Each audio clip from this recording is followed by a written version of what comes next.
Bom, reeleito com mais de 50% dos votos válidos por Minas Gerais, o governador Romeu Zema é o nosso convidado aqui nos estúdios do Jornal da Manhã. Tudo bem, governador? Mais uma vez, muito obrigado por estar aqui conosco na programação da Jovem Pan. O senhor é muito bem-vindo. Obrigado. Bom dia, Tiago. Bom dia a todos que estão nos acompanhando. Um prazer estar aqui novamente com vocês. Bom, governador, falando sobre a campanha presidencial, a gente viu agora a agenda do presidente da República, Jair Bolsonaro. O ex-presidente Lula estará em Minas Gerais nesta sexta-feira e eu pergunto qual vai ser o peso decisivo de Minas Gerais para a eleição do próximo presidente da República. Tiago, Minas é o segundo maior colégio eleitoral do país. Infelizmente, o presidente Lula foi o mais bem votado lá no primeiro turno. Mas eu saliento que é uma eleição muito diferente, primeiro e segundo turno. Por quê? Porque os prefeitos, e vale lembrar que Minas tem 853 municípios, estavam muito focados em eleger o seu deputado estadual e federal no primeiro turno. E como nós já resolvemos essa questão e também a de governador, agora grande parte dos prefeitos estão focados apenas na questão presidencial. E em Minas Gerais, a maioria dos prefeitos querem ver o diabo e não querem ver o PT. Porque na gestão PT em Minas Gerais, que foi encerrada há 4 anos atrás, nós tivemos um total desrespeito aos gestores municipais. Eles deixaram de receber os repasses de ICMS, de IPVA, de Fundeb, coisa que nunca aconteceu no Brasil. Com isso, muitas cidades em Minas quase quebraram, foram à falência. Nós tivemos casos de cidades que, em vez de pagar a folha de pagamento, fornecia cesta básica ao servidor público municipal.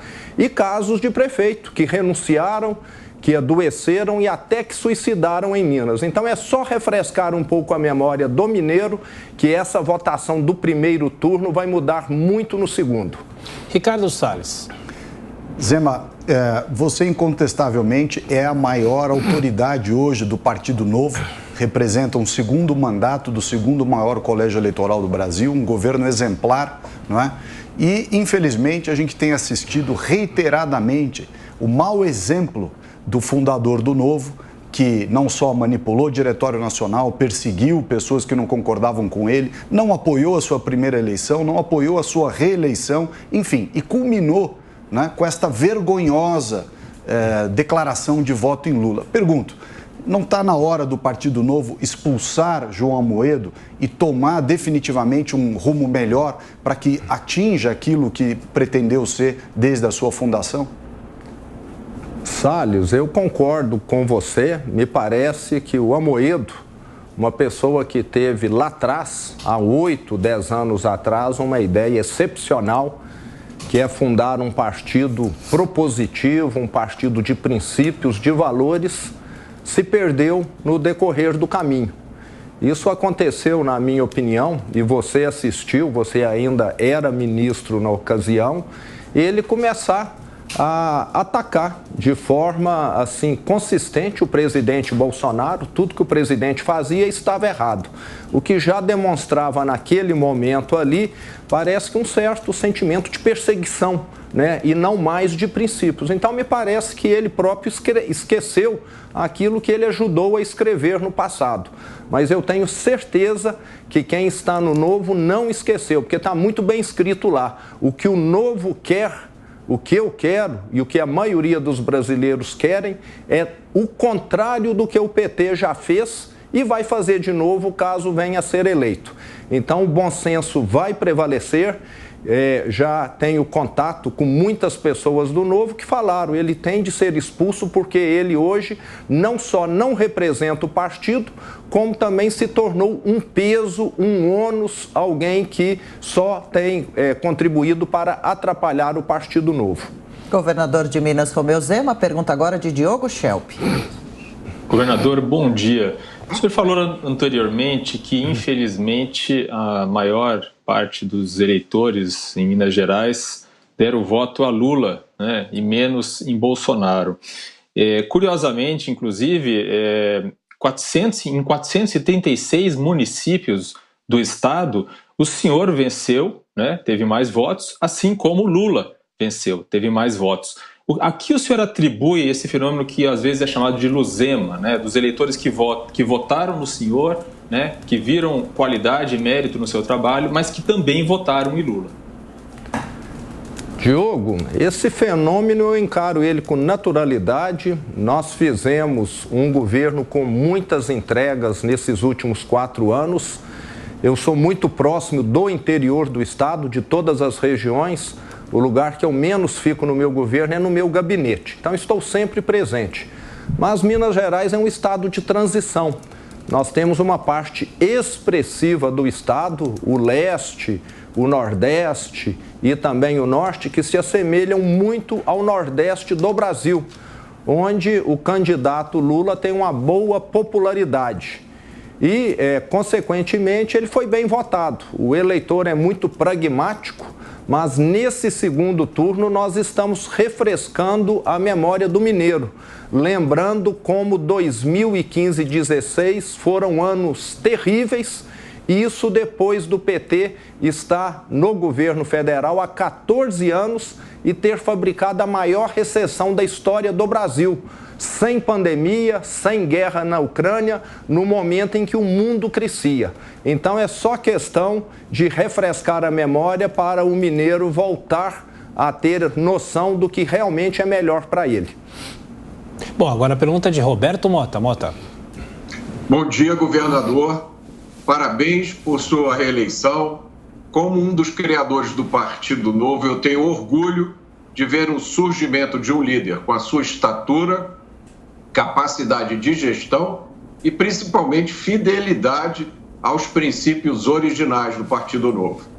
E falando em gestão, como o senhor compara, em termos de gestão pública, as duas alternativas que o eleitor terá nesse segundo turno das eleições? Mota, na minha opinião, está muito visível. Nós sabemos que existe o partido da companheirada, né? Quem vai assumir ministérios, postos-chave serão os companheiros, tendo ou não qualificação, e a maioria não tem. Nós temos de deixar isso muito claro. E nós temos a opção do presidente Bolsonaro, que está muito claro aí, tem um ministério muito mais meritocrático, com pessoas que têm condição. Eu, como governador de Minas, nesses últimos 4 anos, estive com um número, praticamente com todos os ministros, e posso atestar que todos eles têm muita condição de estar à frente das suas pastas. Então, tem uma diferença muito grande. O Brasil terá um retrocesso enorme se nós voltarmos aí a ter um ministério da companheirada. E vai lembrar, vai ser um ministério que vai crescer, muitas pastas novas serão criadas para poder abrigar esse pessoal que pertence ao PT. Governador Zema, qual a opinião do senhor sobre a censura que a Jovem Pan está vivendo, imposta pelo TSE? O senhor se lembra de caso parecido? Como vê o assunto também, regulação de mídia? Eu fiquei estarrecido com essa questão.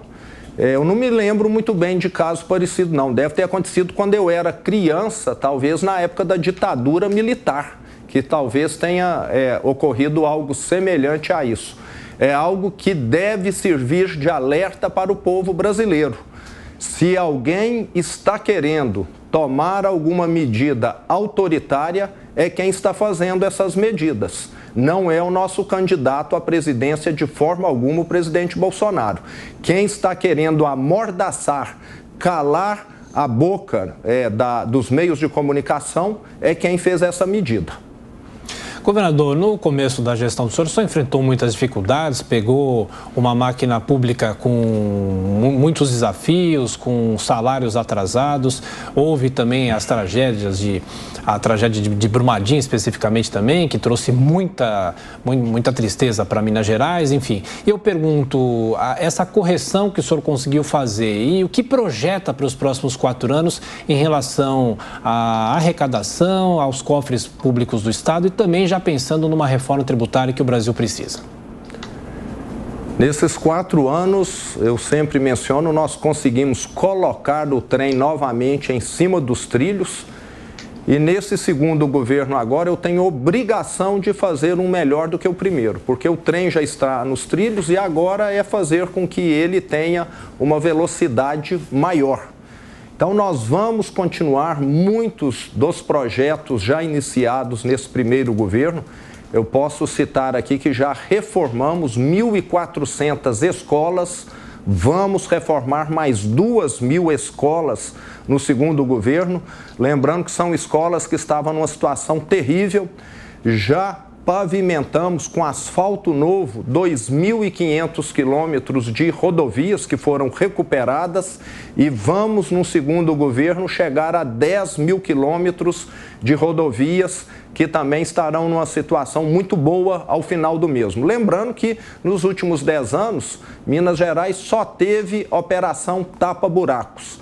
Na área da saúde, até dezembro desse ano, nós vamos cobrir todos os 853 municípios com o serviço do SAMU e no segundo governo nós vamos concluir os 6 hospitais regionais que o PT abandonou há 7, 8 anos atrás as obras. Nós já temos recursos para que os mesmos sejam concluídos. 6 hospitais regionais de grande porte, todos eles no interior do estado. Essa ação, com outras que nós estamos conduzindo, vai fazer com que todas as regiões de Minas possam oferecer regionalmente atendimento médico de alta complexidade, evitando o que ocorre hoje. Eventualmente, alguns pacientes são deslocados 600, 700 quilômetros, dependendo da necessidade de tratamento. Isso vai ser reduzido para, no máximo, 200 quilômetros, com essa interiorização da alta complexidade. E a última parte, com o regime de recuperação fiscal, que nós já tivemos a adesão via judicial. É um caso inédito no Brasil, que o Supremo julgou e ficou muito claro, havia omissão legislativa. Um projeto que eu enviei no início do meu governo, o presidente da Assembleia Legislativa de Minas, por uma questão de politicagem, não deixou sequer os deputados analisarem esse projeto e ele ficou engavetado lá desde o início do meu governo. Mas o Supremo, o ministro Nunes Marques, foi atento a essa questão e autorizou Minas a aderir ao regime de recuperação fiscal. Com isso, a nossa dívida vencida de 50 bilhões de reais, em vez de ser paga em 5 anos, será paga em 30. E isso vai possibilitar novos concursos, a continuidade dos investimentos, a recomposição anual dos salários do funcionalismo público. Bom, mais um rápido giro com os nossos comentaristas. Ricardo Salles. Zema, um dos temas que eu tenho visto nas discussões de pessoas que votaram na terceira via, Tebet, Ciro, Luiz Felipe Dávila, etc., pessoas que dizem, olha, o Brasil corre risco contra a democracia com a candidatura de Bolsonaro e, por outro lado, teria uma visão mais pró-democracia no grupo do PT. E o argumento, na minha opinião, evidentemente não se sustenta. Eu gostaria de ouvir a sua opinião. Há algum risco à democracia ou se colocou em risco a democracia nesses últimos 3 anos e meio que nós vimos a administração do presidente Jair Bolsonaro? Salles, não há nenhum risco à democracia no Brasil com a reeleição do presidente Bolsonaro. O que acontece, tanto você quanto eu, que conhecemos um pouco o presidente Bolsonaro, é que ele tem uma impulsividade natural. Muitas vezes aquilo que ele fala pode chocar, pode dar a entender alguma coisa, mas nós sabemos que ele é uma pessoa bem intencionada, que quer o bem do Brasil. Eu temo muito mais o candidato Lula, que é companheiro, amigo de Daniel Ortega, de Nicolás Maduro e de alguns outros ditadores aí que sempre têm o caminho do autoritarismo. Partido de esquerda como o PT e autoritarismo rimam muito bem. Então, fica aqui um alerta para todos nós brasileiros de que, se quisermos ter um futuro democrático, um futuro onde a população vai poder opinar, isso não se dará com o PT. Governador de Minas Gerais, Romeu Zema, presente hoje conosco aqui no estúdio do Jornal da Manhã. A gente segue a entrevista com a pergunta de Diogo Schelp. Governador, certamente quando os historiadores olharem esse período dos últimos 4 anos, o tema principal será a questão da pandemia. Foi essa grande tragédia sanitária que acometeu o Brasil. Os governadores tiveram um protagonismo muito grande nesse período todo. O senhor, como governador, inclusive, chegou a receber críticas de pessoas do grupo político do presidente Jair Bolsonaro pela gestão na pandemia. Eu queria saber, olhando em retrospecto, né, o que foi feito especificamente em Minas Gerais, se tivesse que enfrentar novamente uma situação como essa, o que o senhor faria de diferente? Com relação ao tratamento da pandemia, realmente há uma diferenciação entre aquilo que eu fiz em Minas e o presidente Bolsonaro fez no Brasil. Eu alicercei todas as minhas decisões junto à minha equipe da saúde, o meu secretário de saúde, e como não sou nenhuma especialista na área da saúde, eu dei total credibilidade às decisões técnicas deles. Então eu acredito muito nessa questão do governante estar alicerçando as suas decisões em pessoas que são especialistas. Tanto é que Minas Gerais, dentre os estados do Sudeste, do Sul e do Centro-Oeste, foi o estado que teve a menor taxa de mortalidade do Brasil. Então, eu faria novamente aquilo que foi feito, baseado na ciência. Roberto Mota, mais uma pergunta, Mota. Governador, uma das ideias fundadoras do Partido Novo era a defesa das liberdades individuais, especialmente contra políticos que usam a máquina do Estado para tirar dinheiro do bolso do cidadão e para criar todo tipo de burocracia e dificuldade para quem quer trabalhar e empreender.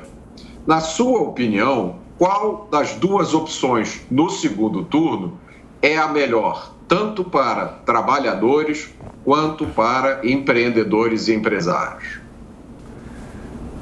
Tem uma resposta que já diz tudo. Durante o governo PT em Minas Gerais, de 2015 a 2018, o Estado perdeu mais de 200 mil cargos com carteira assinada, de acordo com o CAGED, do Ministério do Trabalho. Na minha gestão, nós já criamos mais de 500 mil de empregos com carteira assinada. E o que aconteceu a nível federal foi isso. E olha que o governo Bolsonaro enfrentou uma pandemia e enfrentou uma guerra na Rússia. Situação que o PT lá atrás não enfrentou. Governador Zema, nós estamos a menos de 10 dias do segundo turno. Na opinião do senhor, o que deve ser feito pelos candidatos nessa reta final, nesse curto período? Qual, na opinião do senhor, vai ser o fator que vai decidir a vitória do próximo presidente? Qual orientação o senhor dá para o eleitor ainda indeciso? A orientação que eu dou para o eleitor aqui é o seguinte: nós já tivemos no Brasil, por 14 anos, um governo Lula-Dilma. E parece que ficou na memória de alguns brasileiros, de maneira totalmente equivocada, que o Brasil teve bons momentos. Eu comparo o governo Lula a um atleta que toma anabolizante. Ele vai ganhar musculatura, ele vai melhorar a performance dele, ele vai ganhar medalhas, ele vai ficar famoso, vai para a Olimpíada, etc. Depois vão descobrir que aquilo foi uma farsa. E aí vai vir problema renal, problema hepático, problema cardíaco. O que o PT, Lula, Dilma fizeram com o Brasil foi isso. Venderam, fizeram uma série de ações irresponsáveis que culminaram com o quê?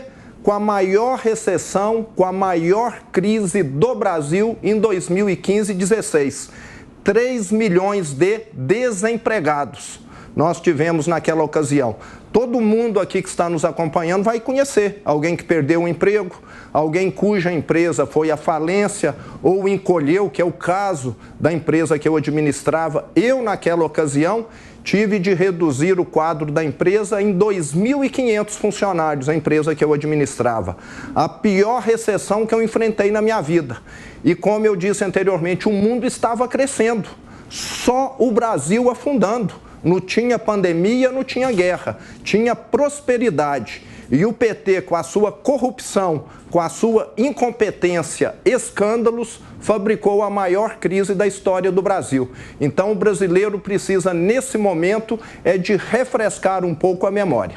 Governador, para a gente fechar a nossa conversa, eu cheguei a citar a reforma tributária, mas para o ano que vem, a partir do ano que vem, pelos próximos 4 anos, qual é a reforma das reformas? Reforma tributária, administrativa e até mesmo a reforma política que não sai do papel porque muitas vezes os políticos não querem mudar as próprias regras. Na minha opinião, todas as reformas são importantíssimas. Se eu tivesse de priorizar, eu priorizaria a reforma administrativa. Dar mais racionalidade para o Estado. Isso já faria com que o déficit público previsto para os próximos anos já tivesse uma reversão. Em segundo lugar, eu colocaria uma reforma tributária. O Brasil é onde o passado é imprevisível, o único país do mundo.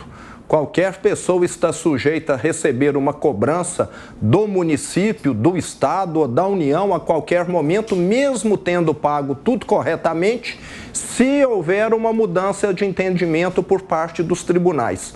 Isso ocasiona uma insegurança jurídica muito grande. E precisamos também de uma reforma política. Porque hoje, num estado como Minas Gerais, eu vi deputados estaduais e federais terem de andar por um estado que é do tamanho da França, com campanhas caríssimas e algumas regiões sequer elegeram um representante. Então isso causa um desequilíbrio muito grande e não é a melhor maneira. Nós precisávamos ter algo próximo de um voto distrital.